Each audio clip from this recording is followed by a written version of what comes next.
The scream ripped through the dark like a blade, sharp and primal. Marissa bolted upright, heart pounding, disoriented by the sound beside her. Caleb was thrashing violently under the covers, his face twisted in terror. "Caleb!" she cried, shaking him hard. "Wake up!" His eyes flew open, wild and unfocused, as if he didn't recognize her. He gasped for air like someone pulled from drowning. "It's okay," she whispered, trying to calm him. "It was just a nightmare." But he didn't speak. His chest heaved as he sat up, staring straight ahead. Then, barely audible, he muttered, "Don't go down there. Don't open it." "Down where?" she asked softly. But he just shook his head, face pale, gaze blank. Marissa flicked on the bedside lamp. Caleb was drenched in sweat, his t-shirt clinging to him. She reached for his hand, but froze. Deep red scratch marks ran down his forearm. 4 of them, jagged and raw. "What happened to your arm?" He looked down, confused, then quickly pulled the blanket over himself. "Must have done it in my sleep," he mumbled. "It's nothing." But Marissa didn't believe him. Something about the way his voice wavered, the way he refused to meet her eyes. This wasn't the first nightmare. They'd started about a month ago, always around the same time, 3 a.m., always followed by silence and denial. But tonight felt different. He'd said something this time, something clear. She sat quietly for a moment, listening to the hum of the fan and the slow return of normalcy. Caleb lay back down, already slipping into an exhausted, uneasy sleep. Marissa stared at the ceiling, her body tense, her mind racing. She had never been in the basement. Caleb always kept it locked, said it was just old junk, mold, forgotten things. But now, the word echoed in her head like a warning. Basement. And for the first time, she wasn't sure she was safe in her own home. She didn't sleep the rest of the night. The morning after the nightmare, Marissa moved like a ghost through the house, unable to shake the unease pressing on her chest. Caleb had already left for work, claiming he had a meeting he couldn't miss. She didn't argue. She needed space to think. The bedroom was still dim, the curtains drawn tight against the rising sun. Marissa bent to straighten the rug near the foot of the bed and froze. A dark stain peeked from beneath the edge, almost invisible against the worn fibers. Curious, she pulled the rug back slowly. A small, rust-colored blotch marked the hardwood floor. Blood. She crouched, staring at it. It looked old, but not ancient. Dried. Set in. It hadn't been there when she cleaned the floors last weekend.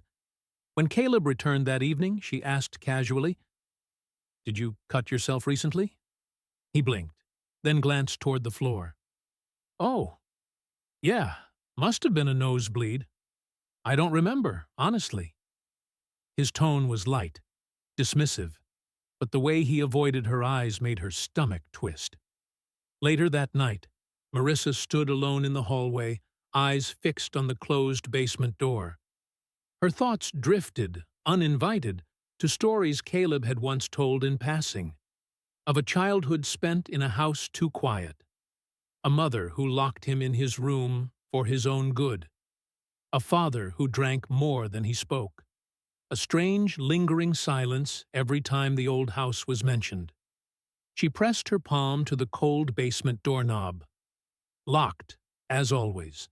From behind her, Caleb's voice cut the silence. "Don't go down there, Marissa." She turned slowly.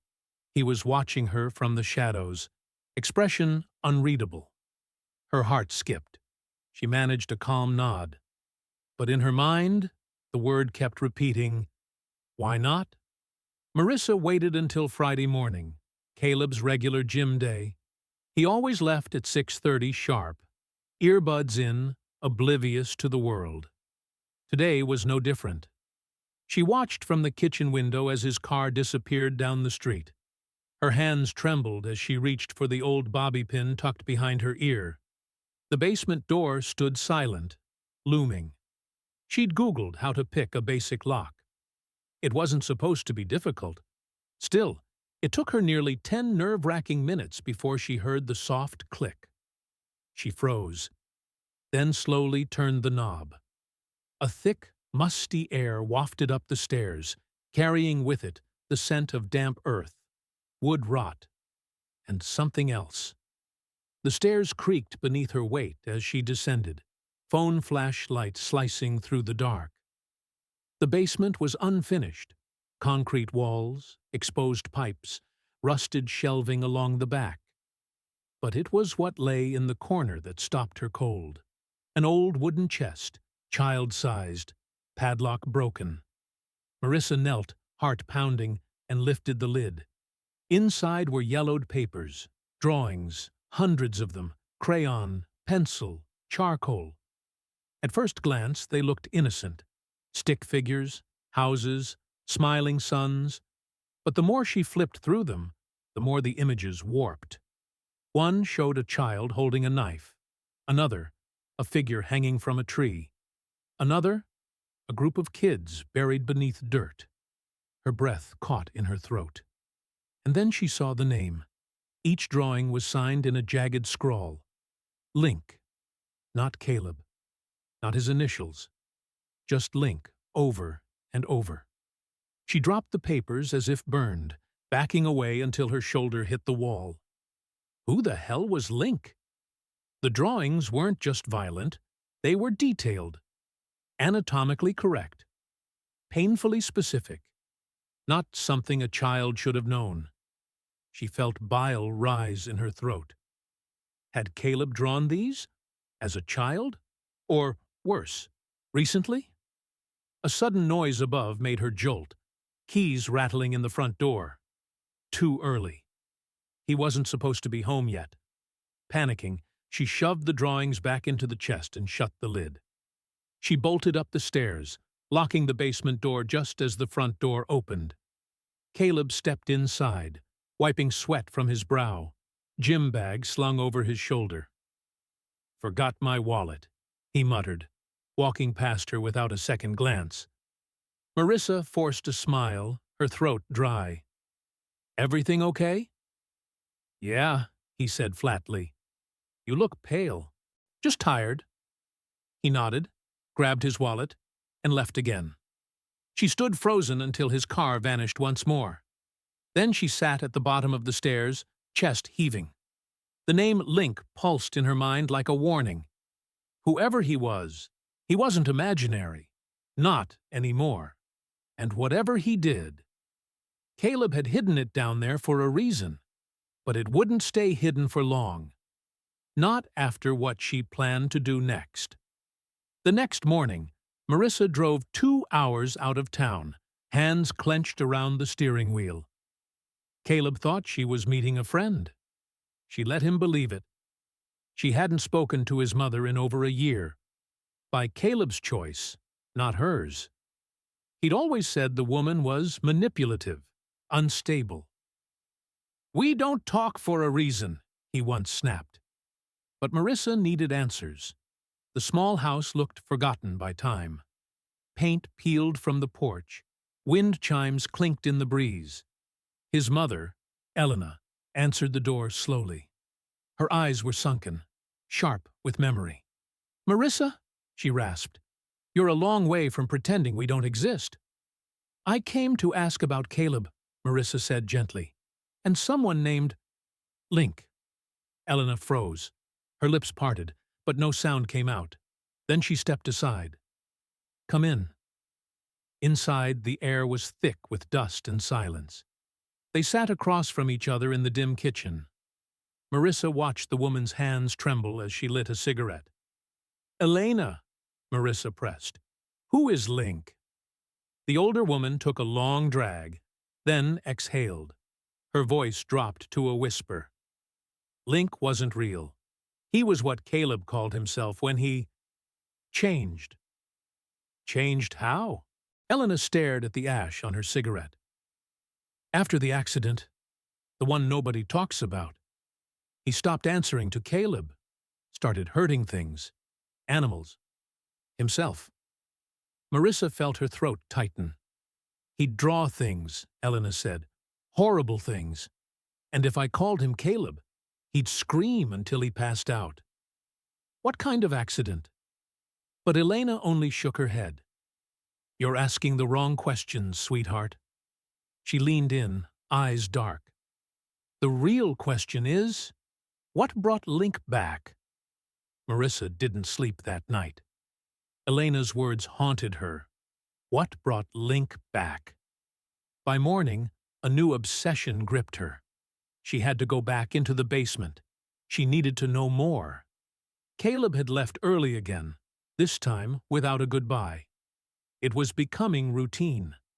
Down in the cold basement, Marissa paced the concrete floor, flashlight in hand. She retraced her steps, eyes scanning every crack, every shelf. Then she saw it. One of the old metal shelves wasn't flush against the wall. Behind it, bricks bulged slightly outward. Loose. Her fingers worked quickly, scraping at the mortar. The bricks came free with disturbing ease, as if someone had hidden something there, expecting it to be found eventually. Behind them, wrapped in plastic and dust, was a small, leather-bound journal, child-sized but heavy with age.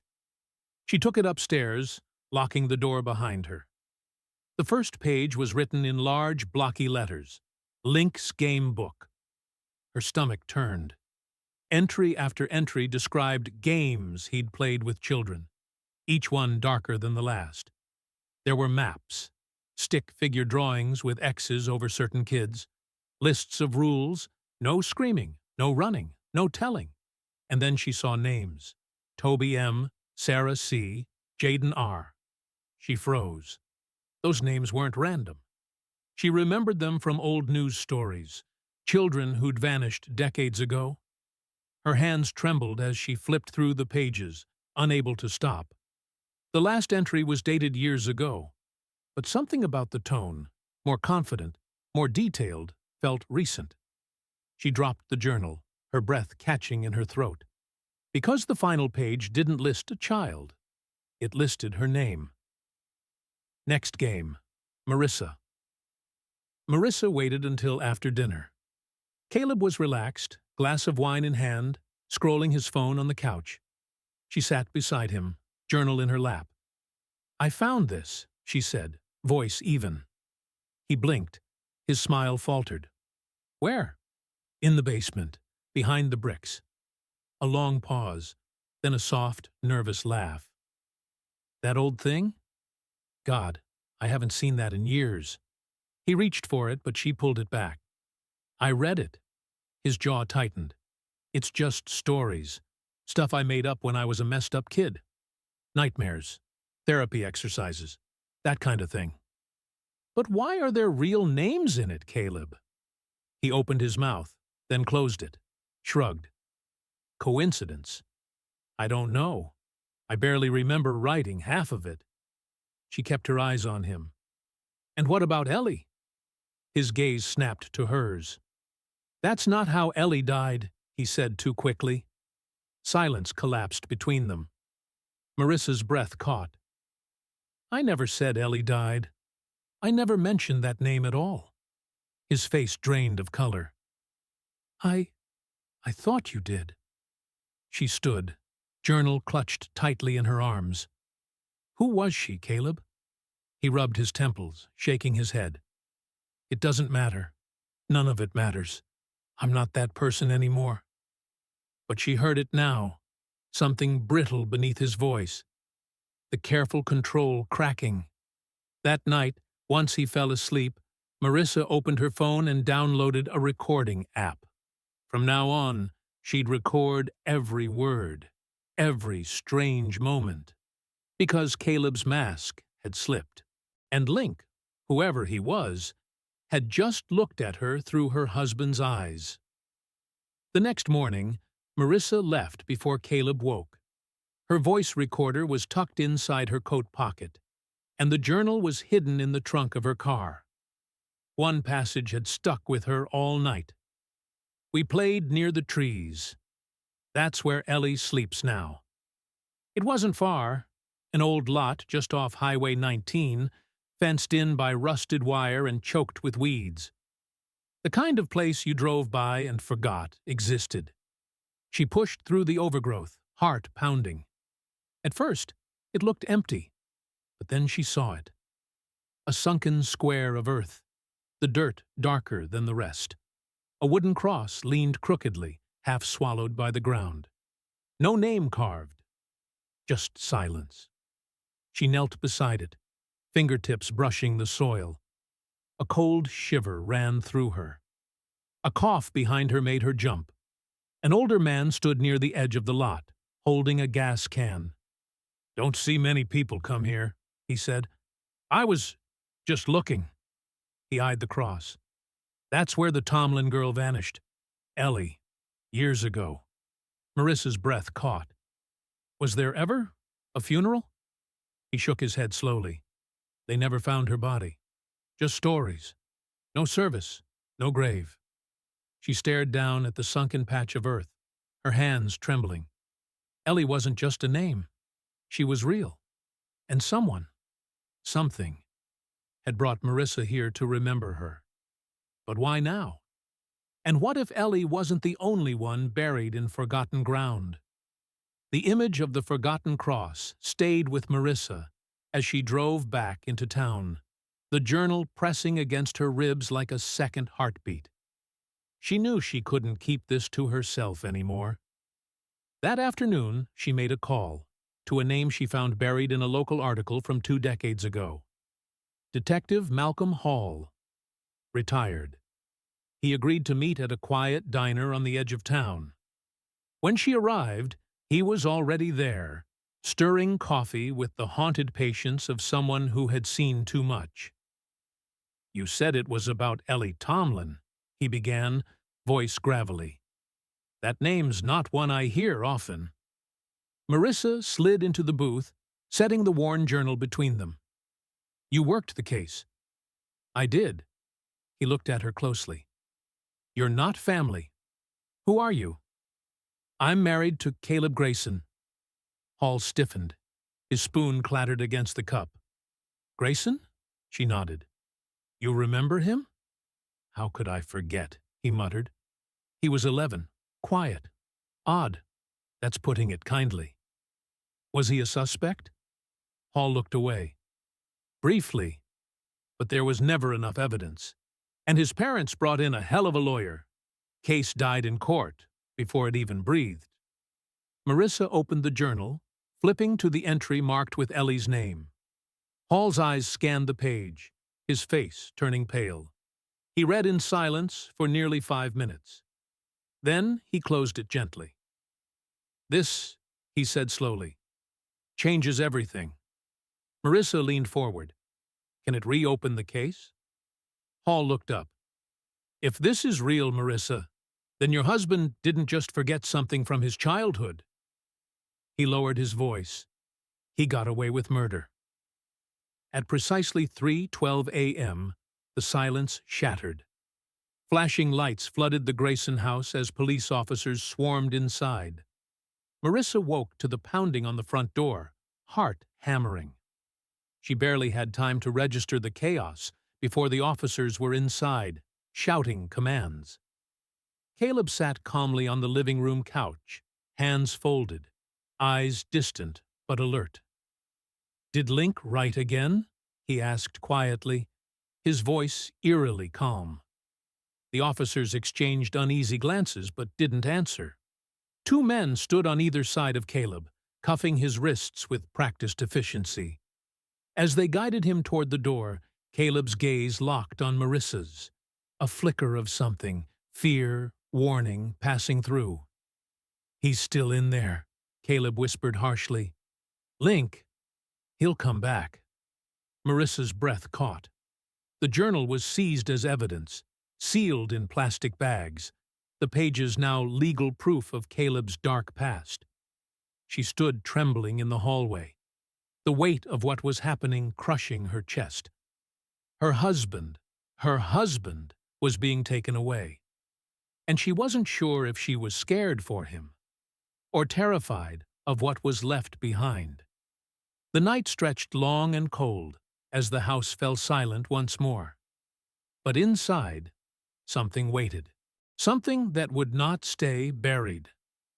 The morning sun cut through a cold gray sky as the excavation began beneath Caleb's childhood home, the same house Marissa had visited with Elena. Heavy machinery dug into the earth, peeling back decades of silence. Minutes turned to hours, then the ground gave way to something darker. 4 shallow graves, each one precisely where the journal's twisted maps had indicated. The discovery ignited a wildfire of media frenzy. Cameras swarmed the site, reporters shouting questions no one could yet answer. Inside the courtroom, tension hung like a heavy fog. Caleb sat stone-faced, the once familiar man now reduced to a chilling enigma.